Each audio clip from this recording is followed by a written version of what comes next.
I don't know that anybody's selling out. I think if anything, maybe they're buying in a little bit. Hey man, we might not be everyone's cup of tea, but somebody wants a good cup of tea. Hey, it's John here from Espresso Shots Live, and tonight we are going to talk about the environment. More specifically about COP26, COP26, or as I like to refer to as COP Out 26. So what is COP26? Well, it's happening right now, and if you watched any of the news, you probably saw bits and pieces of it, and maybe you know a bit about it.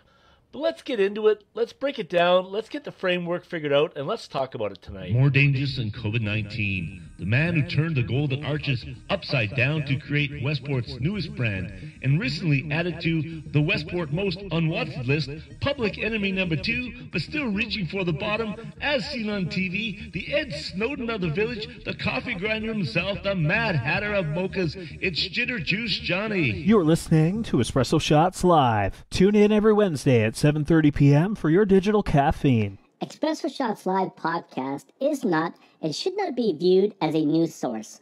While I often discuss current events and cite sources that are both conventional and unconventional, once again, the views expressed on this show are that of one man, myself, and the guests that join me. This show is primarily designed for entertainment. Enjoy. So COP stands for Conference of Parties, which began in 1994 in Berlin, Germany. COP is the decision-making body of the, let me get this right because it's a mouthful, the UNFCCC, which stands for the United Nations Framework Climate Change Convention, which was formed in 1994. And its purpose is to stabilize greenhouse gas emissions and to save the planet. So we know that COP is the supreme decision maker when it comes to climate change. So to date there has been 14 sessions, and this year being the 15th, they happen biannually, so every 2 years. To back it up a little bit, so these things kind of happen, they go on. You don't hear too much about them, other than maybe the Coles notes. But the important one that I think that everybody knows about is the Paris one, the one that happened in Paris. And that happened in 2015. And why that one is important is because it affects what's happening today in 26. And I'll tell you why. So COP21 happened in 2015. And what came out of that was important was the Paris Agreement. And you're probably all familiar with the Paris Climate Agreement. You hear it thrown around the news quite a bit, but I'm just going to go over it quickly to sum it up into a short little piece. It basically said 196 governments or governing bodies would work to keep the world's average temperature well below rising to 2 Celsius above what it had been before the Industrial Revolution. And preferably to keep it below 1.5 Celsius. And that's what they're working on now. So that happened in 2015. So every 5 years, those countries committed to coming back 5 years later and showing the results, sharing data, and talking about moving forward. So let's fast forward today to Glasgow, where the COP26 is happening now. Where world leaders, along with 10,000 negotiators, lawyers, public interest groups, businesses, citizens, are meeting to share results of where we are and where we are headed. Since last year was canceled, 2020 never happened, even though all the regular pollution and everything, well, it was reduced slightly because of COVID-19 and less travel for sure. But things still had happened. But that meeting was canceled. It was moved to 2021, which is this year.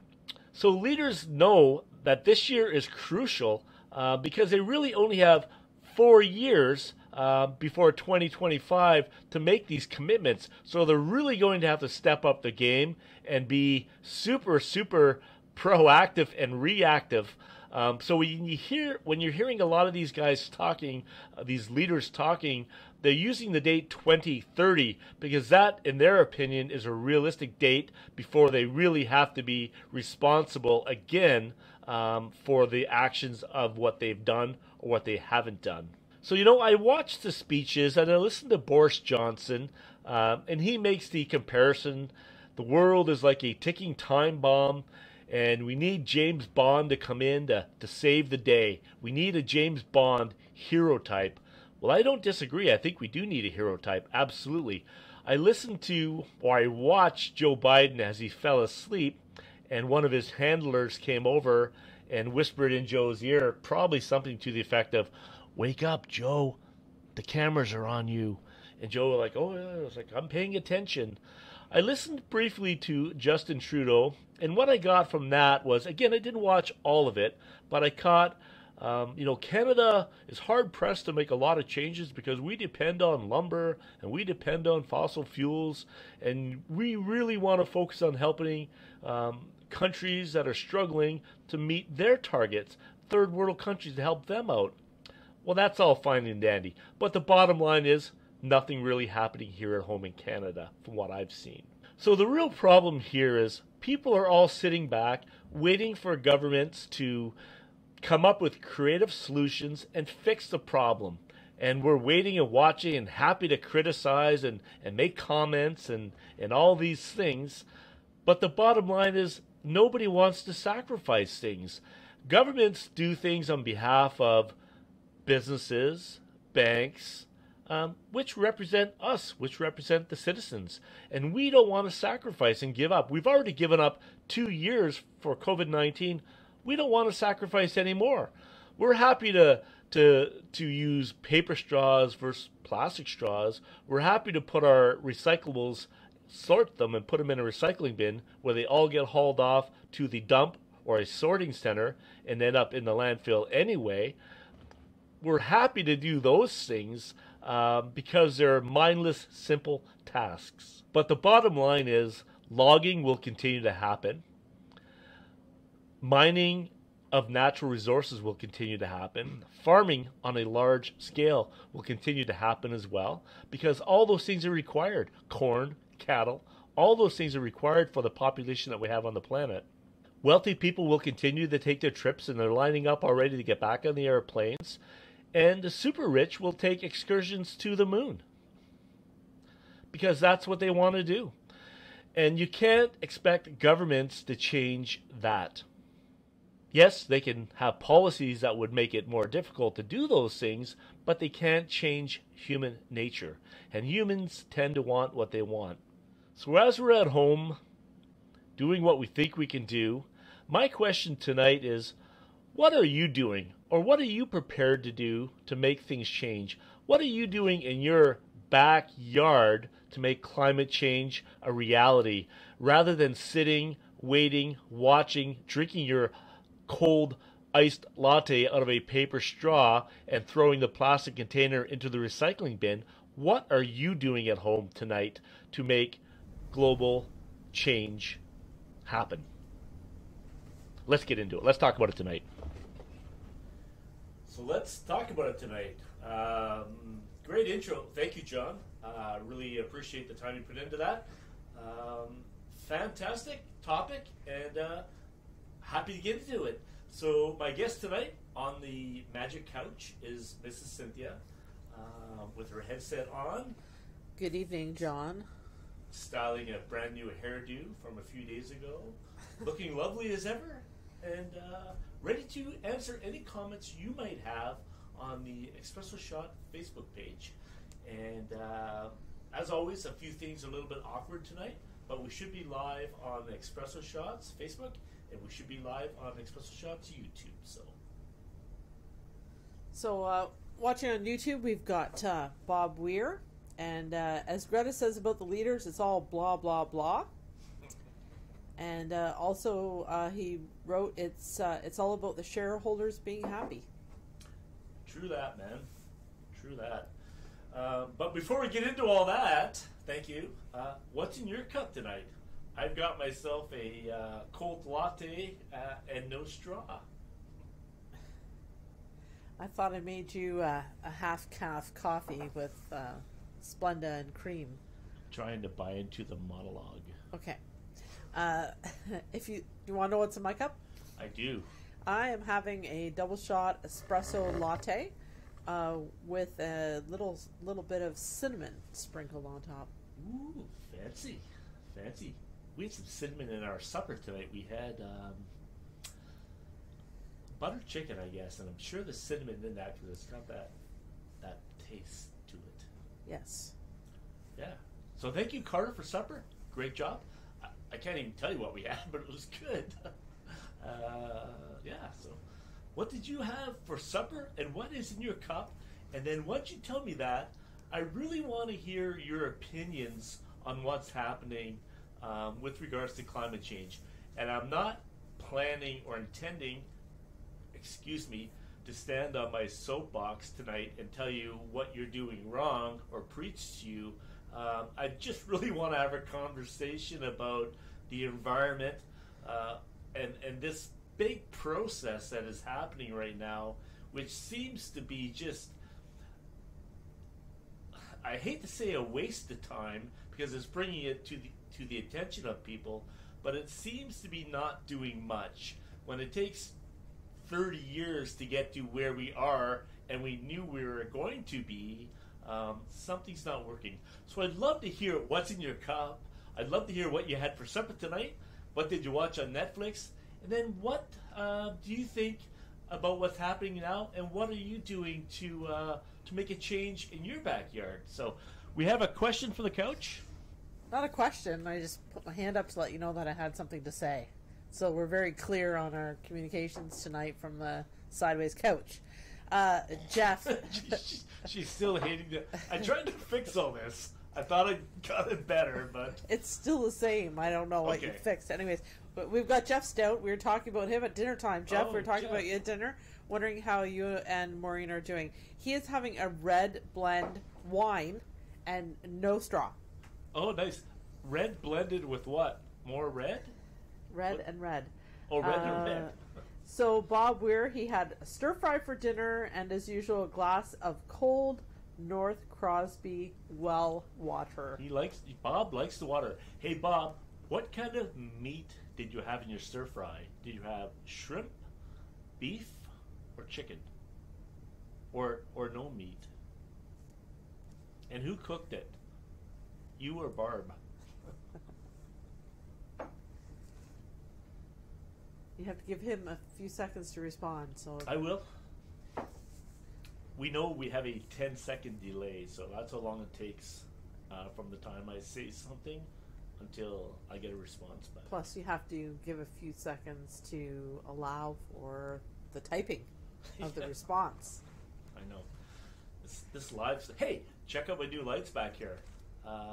Ripped them out of the cottage coffee house and stuck them up back here, man. I was wondering where they came from. I got a look at that. I set up there and I set down there. So yeah, we're looking pretty professional. Let me show you what it really looks like in the studio here. Let me hide behind my computer. Hey, how's it going, man? This is like my webcam, and then this is actually my my Pro Logic cam with filters on it. So it looks more exciting, more action packed in this scene than this scene here is like, yeah, so I'm still in my studio here down the basement. Anyway, okay, so hand is up on the couch. Yes, in response to the question you posed to Bob Weir, he had a mix of beef and chicken, mushrooms, etc., and Barb prepared. He nice. did the dishes. And then from Jeff, he also says, Maureen says hello and she misses you all. Oh, I thought she was going to say she misses you as in me, and then you put it all. So everybody. Just everybody. Yeah, well, we miss everybody as well. And Bob, it's very important to do the dishes. If you can't take credit for the meal, you can definitely take credit for putting the dishes away and getting ready for the next meal to be served. Something I've learned in my few years of marriage. But I'm lucky because my boys do the dishes at the end of the day. I think I do the majority of the cooking at home, in my opinion.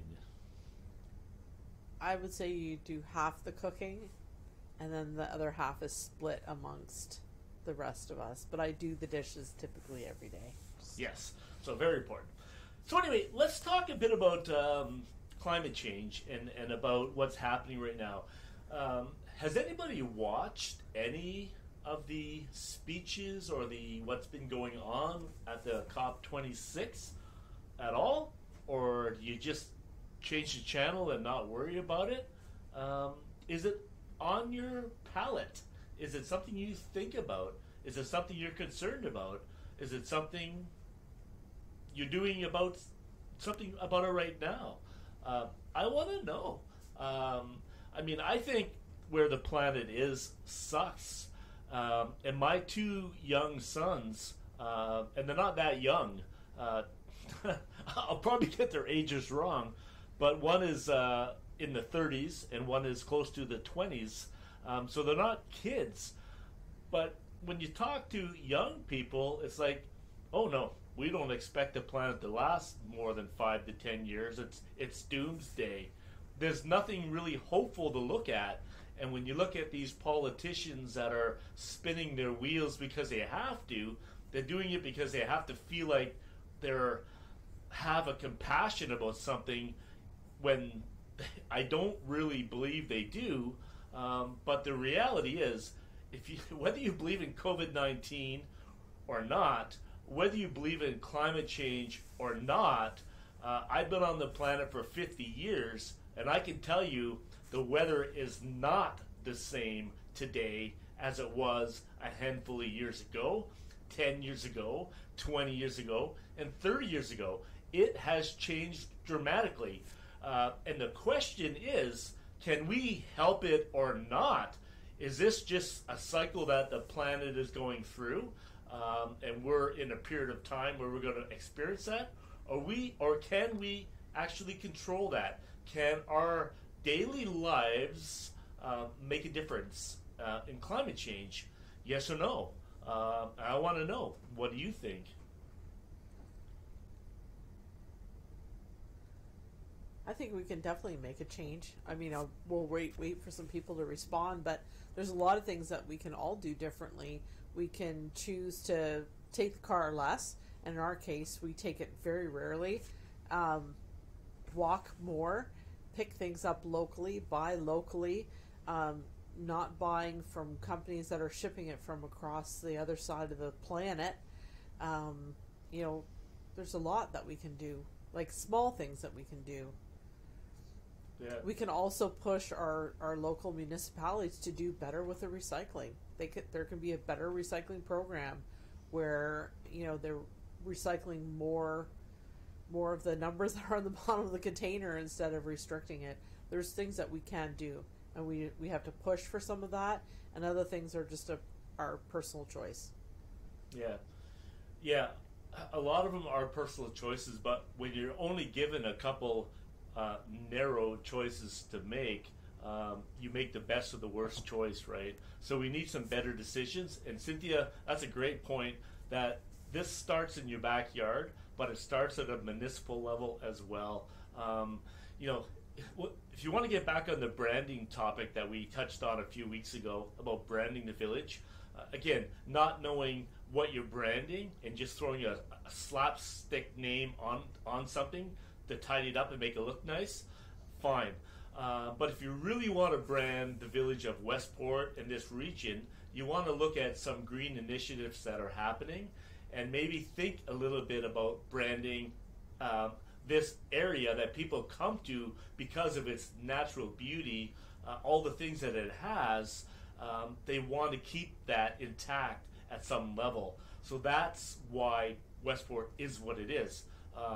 I think most people know that. Sorry, I'm getting off on a bit of a tangent, but bringing it back to the municipal level, yes, municipal governments and people that are elected and people that influence the people that are elected can make a change.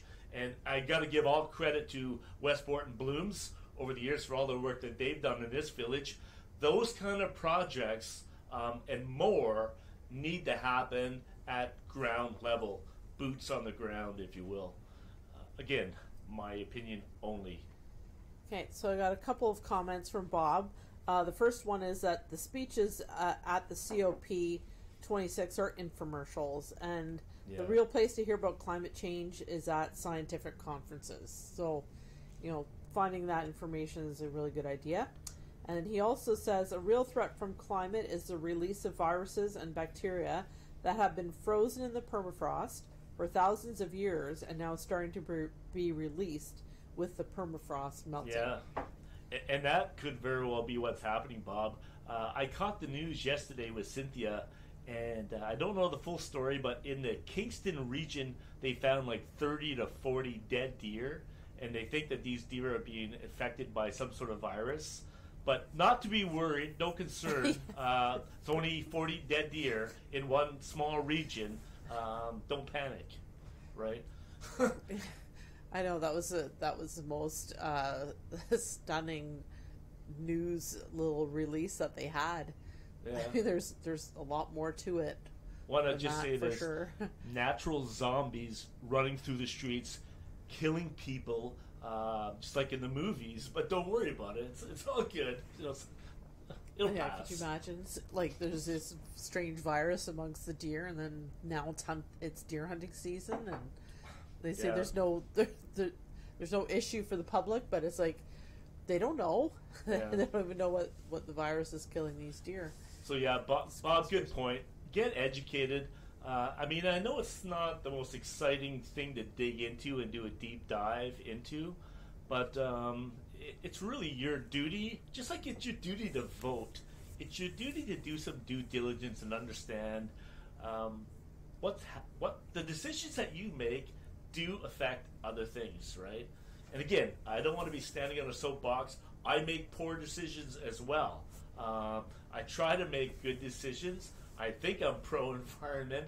I know I'm anti-government, but I think together as people and citizens at ground level, we can make a change. And whether it's, I'm going to throw out an example, and this might be a bit harsh for some people, but it's an example. So in 2019, this young person named Heather, I won't give her a last name, decided to make some cloth poppies and sell them on Etsy, on her store on Etsy, for $10 each. And $2 was going to go to Veteran Affairs to help the veterans out. So reducing plastics, coming up with an alternative, and trying to make a change.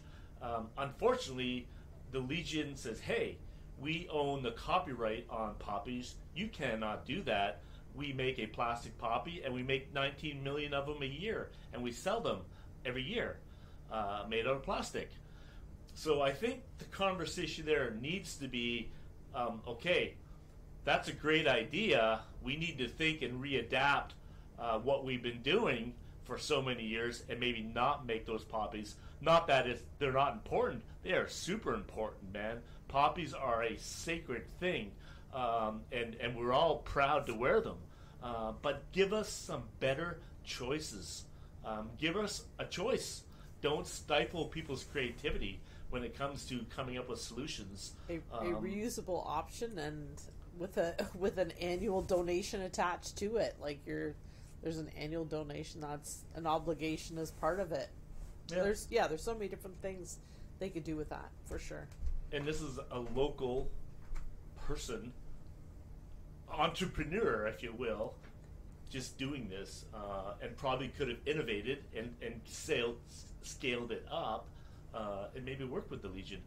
Again, I don't want to criticize the Legion. It's just an example that came across my feed today, and I thought, yeah, how fitting is that? Very appropriate. So, anyway, throw that out there. Oh, maybe we should get to the weather. What do you think? Let's do the weather. Spin the weather. So let's spin the weather. Good Wednesday evening. I'm Chief Meteorologist Happy McSunny, and I'm reporting to you live from the Westport and the Rideau Lakes area. The weather over the next 5 to 6 days is going to be pretty decent. It's going to be in the low teens, a little warmer than normal for November. Sunday, there's a slight chance of rain.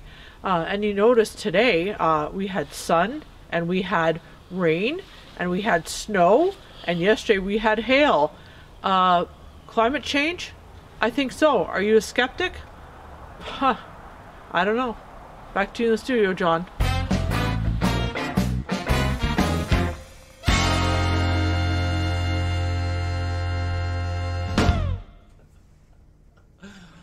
I love the way Happy had to fix his beard there. There's that segment.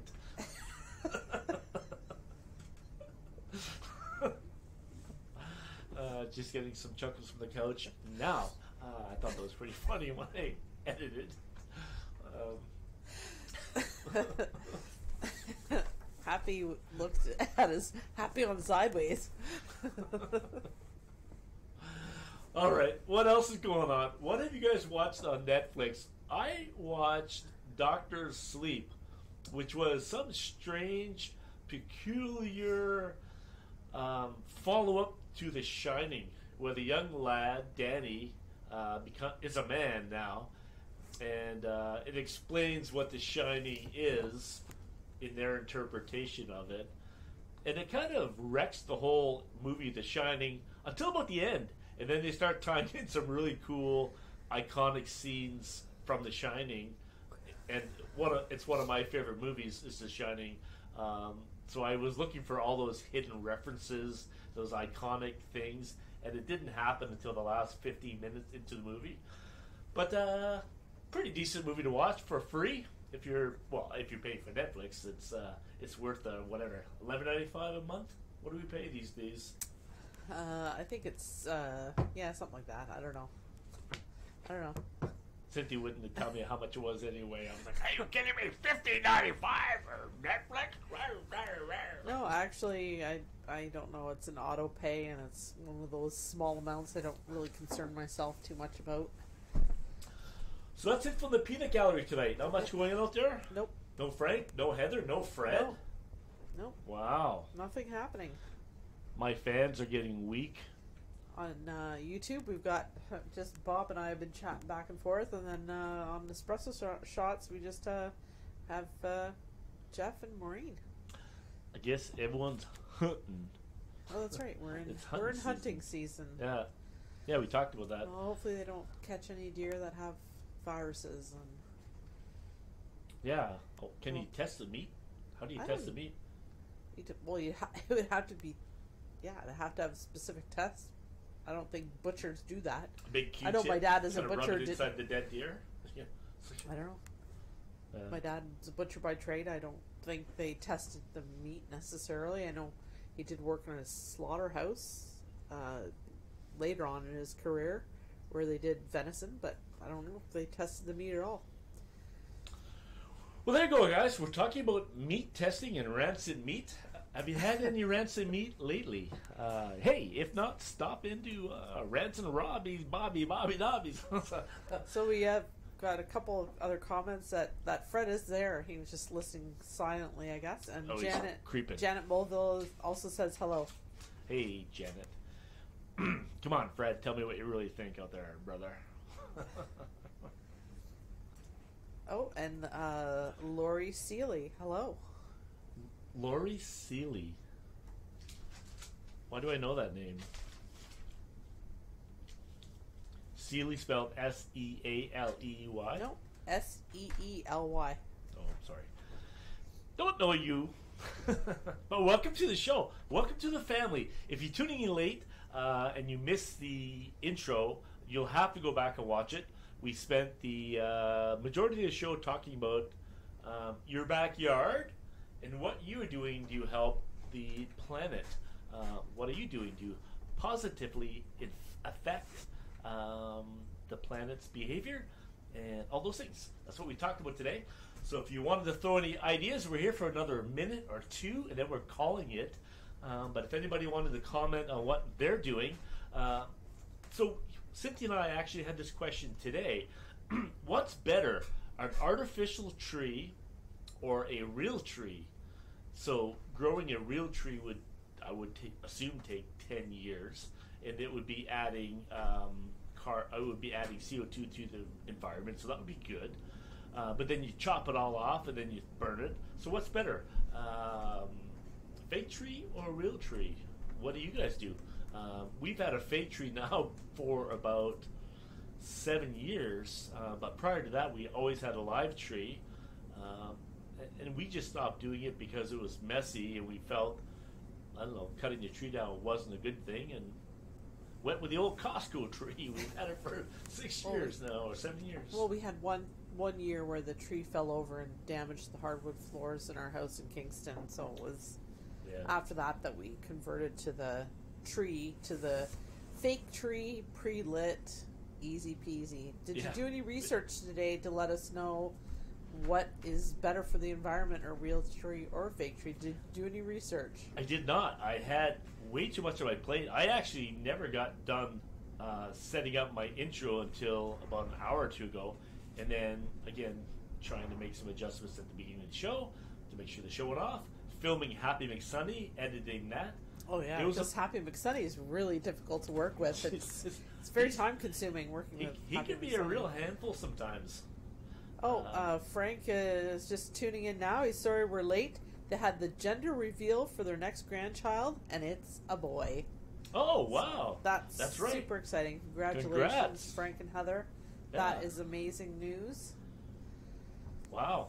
How did they do the gender reveal? Did they bake a cake and then open it up and it was blue or pink, or did they have balloons that they popped and then something fell out of the balloon, or what did they do? What did they do, Frank? How did you find out? Did you just call and said, "Yeah, it's a boy," or was it more like you got a message, or you popped a balloon that had different colored sprinkles, blue sprinkles came flying out of it? Oh, blue balloon.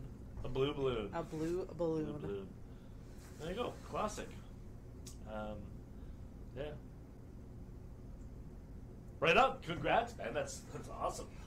I'm just trying to think of something funny to say, but everything I think of I can't say, so I just won't say it. Anyway, I guess that's the show, man. That brings us into it's 4 minutes. 7:34, so we're over time. Overtime. This is where we start charging people admission to stay. If you wanted to stay for the after hours show, I have a For Me page where apparently if I take my clothes off, I can make $150,000 a year. Good luck with that. Because I might be able to get a free can of tuna, maybe some soup. But that's about it. Anyway, peace, love, coffee. Final statement from the couch before we sign off today. Comment from the couch. Every choice you make can be a better choice. Well said. Peace, love, coffee. Talk to you next week. Behave, and